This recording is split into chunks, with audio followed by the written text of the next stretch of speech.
Hello and welcome to one more episode of the Allplane Podcast. I have already lost count of how many articles have been written about the new normality, about how things will be or are supposed to be when we are able to travel again.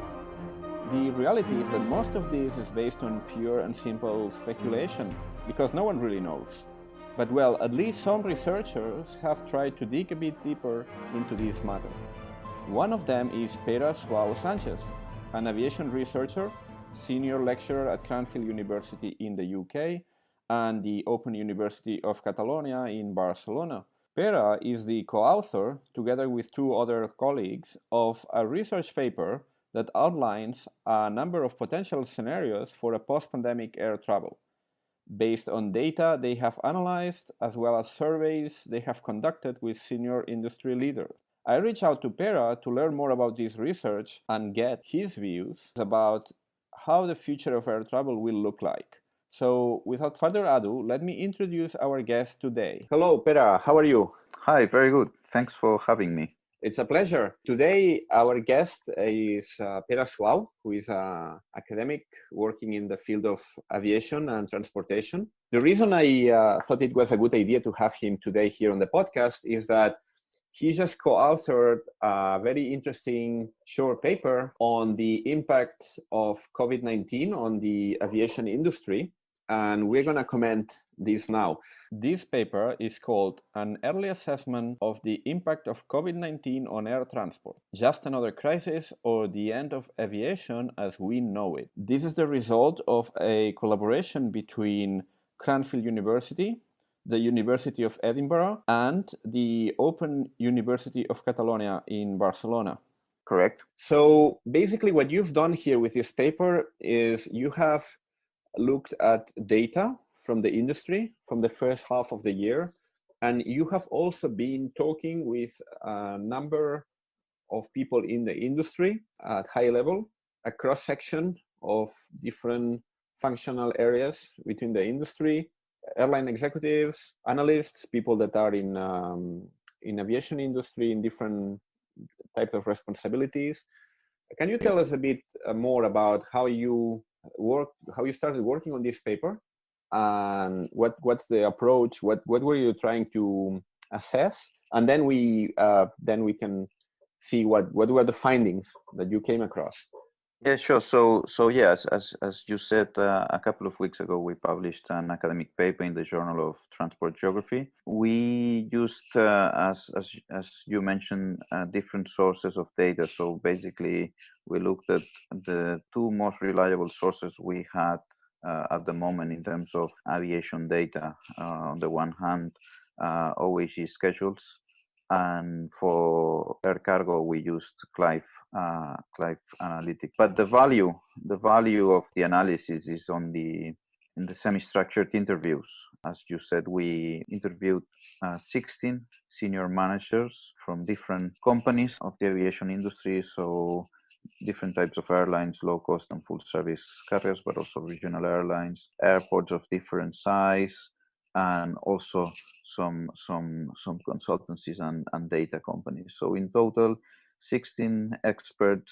The interviews were anonymous. That's an important aspect, because you always get a more open view when interviews are anonymous. And we started relatively early to do the interviews. So we started the 19th of March and we finished the interviews the 17th of April. So it was early days of the lockdown, at least in Europe, no?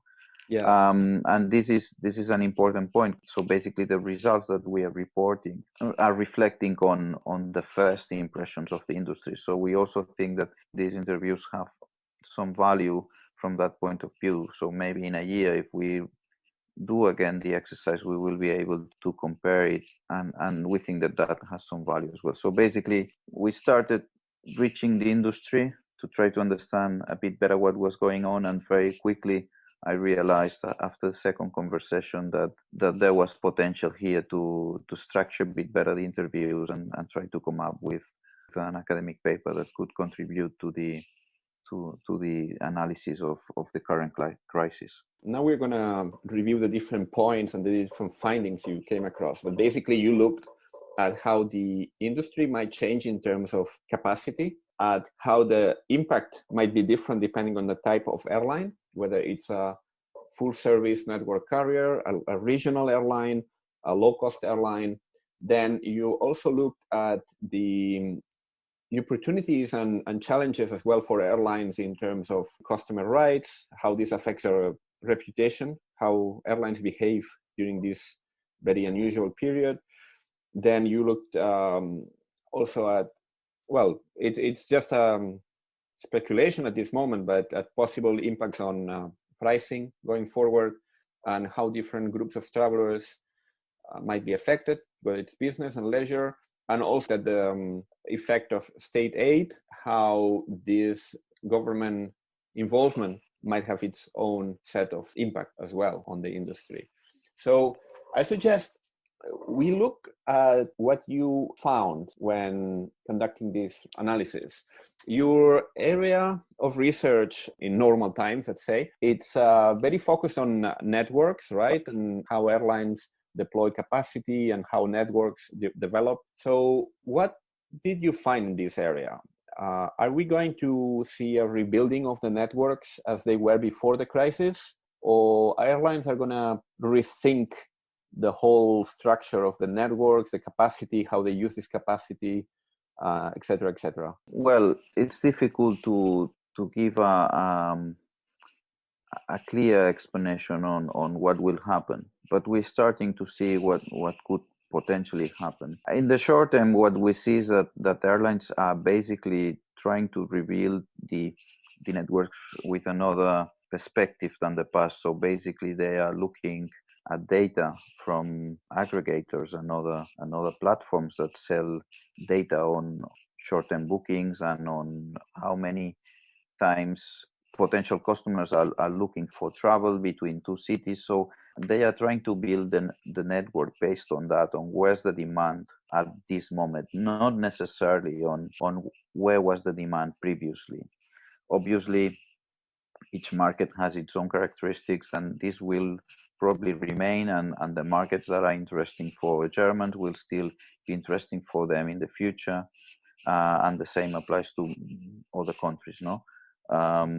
But in the short term, what we are seeing is that the rebuild of the network is highly based on what are the needs of customers now, because the demand is not really coming back altogether in a homogeneous way. It's coming back highly fragmented, highly uneven, and airlines are trying to respond to that in the short term. In the medium and longer term, or considering the having a longer perspective on the recovery, which was more the focus of our paper, what we saw is that all experts had a similar view that there would be increasing concentration in larger markets from the perspective of size and the perspective of yield. There was an agreement that smaller airports would have a very slow recovery, and that also secondary airports in airport systems and regional airports would have also a slow recovery.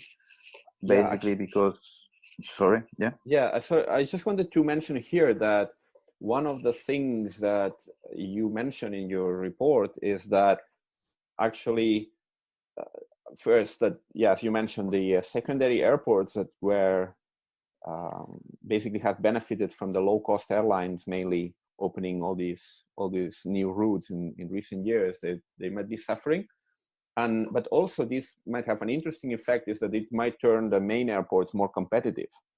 So the full-service carriers might be facing stronger pressure there as low-cost airlines move into the major hubs to take advantage of the extra capacity. Extra capacity, airport capacity, not airline capacity, that becomes available. Yeah, so it's interesting because it seems that there are forces pulling the market in different directions. So it's true that on the one hand, what we will see is further consolidation of the market. So in other words, less competition, and that in some routes, in some thin routes, we might see less competition as well. because the market is smaller and less airlines will be operating in thin routes. But on the other hand, as you mentioned, clearly all experts seem to point towards higher level of competition in larger airports, especially in hub airports, which traditionally have been dominated by a single airline. And this could potentially be the result of the available capacity that will be at these hub airports, allowing the entry of new carriers. No, so I think that the landscape, the competition landscape, will potentially change, and it's still early to see whether low-cost carriers will enter aggressively in these hub markets. But it's a possibility, and the industry is concerned about it. And another point you mentioned in your report is that some of the airlines that might be hardest hit by this situation are the full service carriers that are heavily reliant on network, meaning on the transfer traffic that goes through their main hub. Thinking here about the airlines like Emirates, KLM, Singapore Airlines. Those are airlines that don't have a large home market per se, but they rely on moving all these people through their hubs. So those are, according to your report, the ones that are likely to be hardest hit. Yeah, what we saw is that generally the view and data confirms that, is that low-cost carriers were more resilient. Basically, they could fly for longer, and they are also resuming their operations sooner, as they have their network has a smaller scope. They basically fly short haul. Whilst full service network carriers, obviously, they are focused on the long haul business, and this means that obviously they are more affected by the different external dynamics or the closure of markets that might be around the world in different countries. And also the economic situation, I guess, is going to affect them more heavily, because if lots of people have been personally, financially hit by the economic disruption of the last few months, possibly the low-cost carriers are in a better situation to get most of these more budget-conscious. Generally, what we've seen in crisis, not only in this one, is that those airlines that have a leaner cost structure have more chances to survive than those that have a heavier cost structure. Generally, full service network carriers would have this cost structure that is less leaner than the low cost carriers. No? So that indeed would difficult their survival. Mm-hmm. And when it comes to prices, you also point out there might be two contradictory effects going on at the same time, and it's not clear which one is going to prevail. On one side, you have airlines facing costs and having to recover losses, so that might in theory push prices up. On the other hand, you might have demand that it's not recovering as fast as supply, so that might lead to some oversupply in the market, and that might depress prices.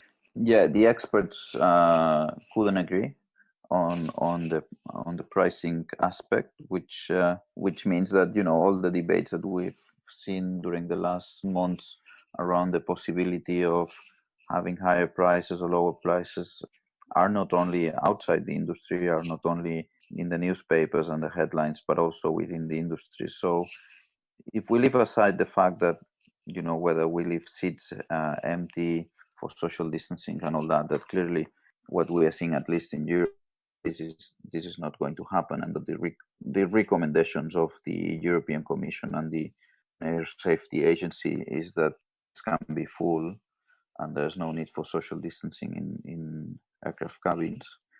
This means that airlines have the possibility of filling the cabin, and this allows them to basically try to provide those lower prices. No, it's difficult to know. I think that the airlines, what they've been doing in all crises, and it's happening again in this one, is that they try to stimulate the market with lower prices. And if we look at data from the last couple of weeks, what we will see is that the ticket prices are between 5% and 15% lower than the same week last year. And that was also true for the first weeks of March, just before the lockdown. We saw many airlines that were reducing their ticket prices by around 15%. So clearly airlines are doing an effort to stimulate demand with lower prices. Yet this does not mean that we will see maybe in some routes higher prices. It's a big unknown, at least in the interviews was an unknown what will happen with business travelers and with long haul, that maybe there was a feeling that maybe in these particular segments we might see higher prices. And the other thing is that we will probably see as well some additional airport charges related to more security and health screenings in airports, which may add on the airline price. So overall, the feeling is that we won't see significant changes in ticket prices, but we might see in some markets lower prices and in other markets slightly higher prices. And there's something interesting to mention here related to what you said about overcapacity. Something that we're seeing this summer, and I think that this has been reported for both the US and for Europe, is that airlines trying to schedule more capacity or slightly more capacity than the demand that they are expecting, as a way of trying to stimulate the market. So basically showing passengers a certain level of frequencies. But that doesn't mean that these frequencies will end up flying. Some airlines, what they are doing is that they might cancel some of these scheduled flights to consolidate demand in a single flight.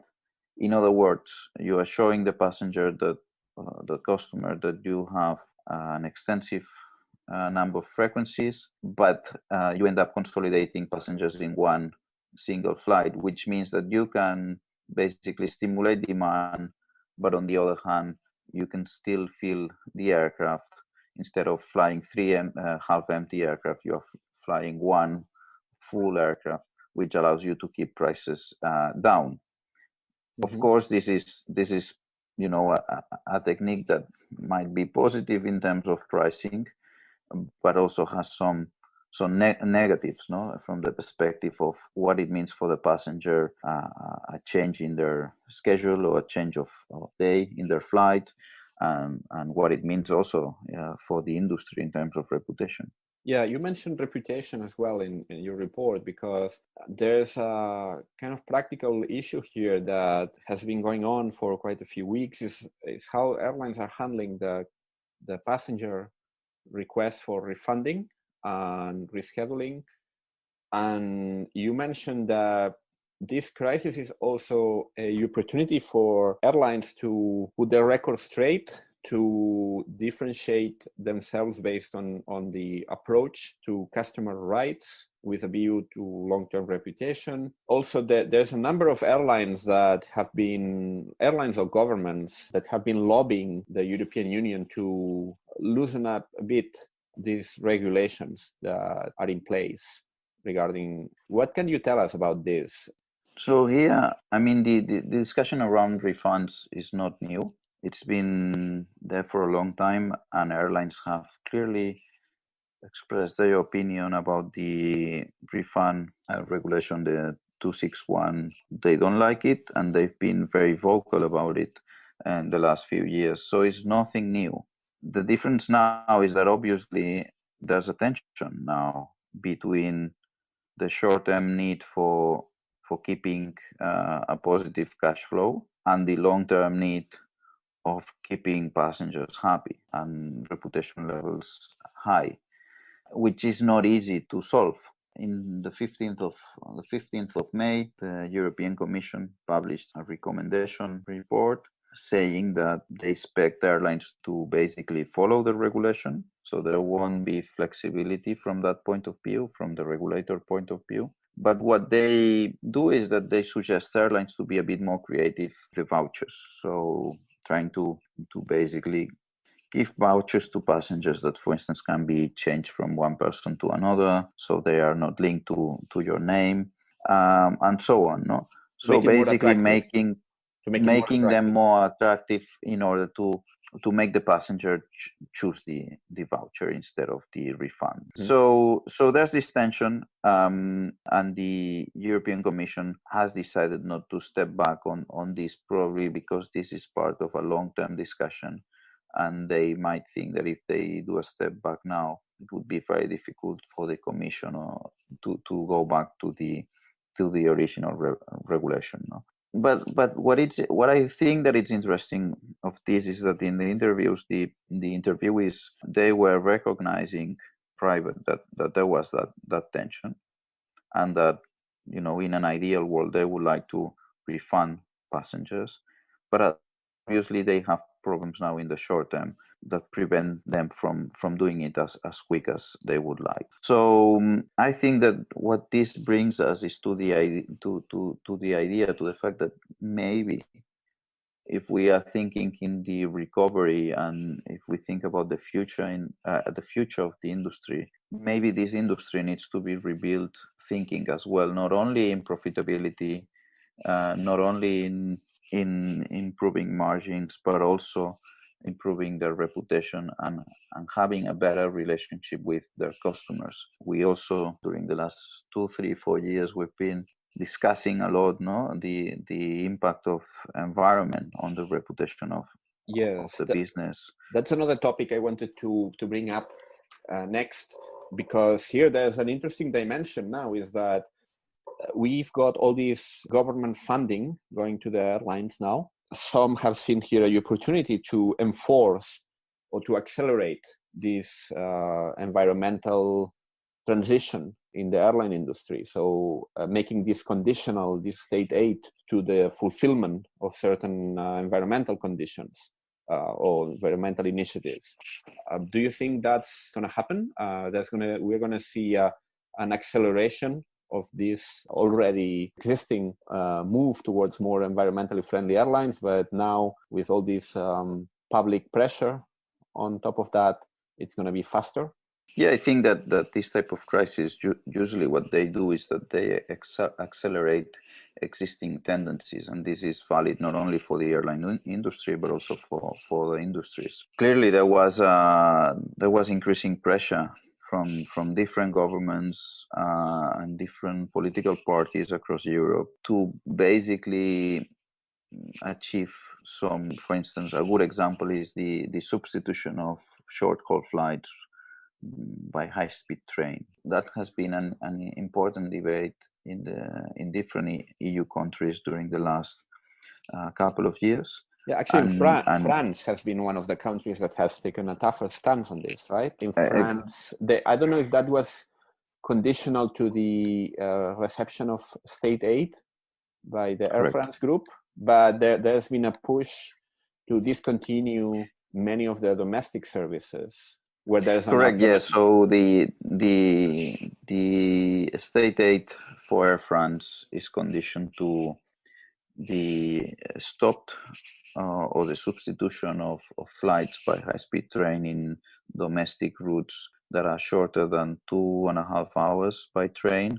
So yes, in the case of France, what we have seen is that the state aid to Air France is linked to certain conditions, and one of them is the end of flights where there's the possibility of taking the high-speed train, so that you can substitute the domestic flight with a high-speed train link that it's shorter than 2.5 hours and is not harming connectivity to long-haul flights. So we've seen as well in Austria. Yes, but that's with the pricing, right? There is a floor on ticket prices. But to be honest, this has been dressed as a sort of environmental measure, but there are also many that are saying that that's because of protectionism. And actually, Austria is one of the places where the local airline had been complaining for a long time about its survival being threatened by the very intense low-cost presence at their hub airport. Yeah, indeed. I mean, the Austria has released a package of measures. One of them is the one that you're mentioning, the minimum price for short-haul flights.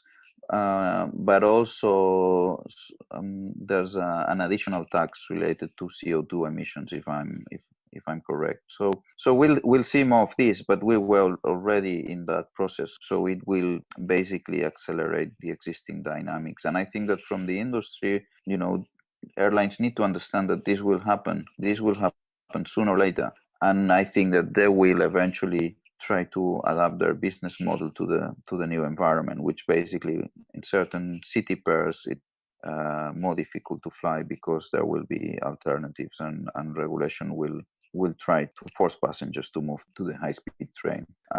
This is important from the perspective that many of these city pairs represent a significant share of the passengers.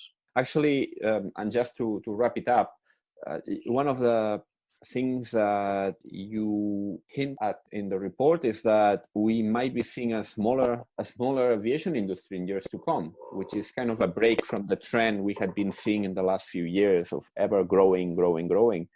And well, this is something that came out of the interviews that were, admittedly, they were conducted at the very peak of the pandemic, possibly at the very worst of this period. But do you personally see this happening? So you think we are going to see an stagnation or even a decrease in the size of the industry, or that's going to be more like what happened with the SARS crisis in 2003, that saw a very sharp drop and then a recovery and then growth again? Well, it seems that the recovery will be slow, and the industry is pointing towards 2023, 2024. So it will be slow. It will be smaller from the perspective of having less players and maybe smaller companies. And we've seen several companies, several airlines going bankrupt in the last few months. The last one actually yesterday, Level Europe, which was operating out of Vienna, which was a market that had become very competitive and had lower yields because of that. What we will probably see is that airlines focus on those markets that provide better yields.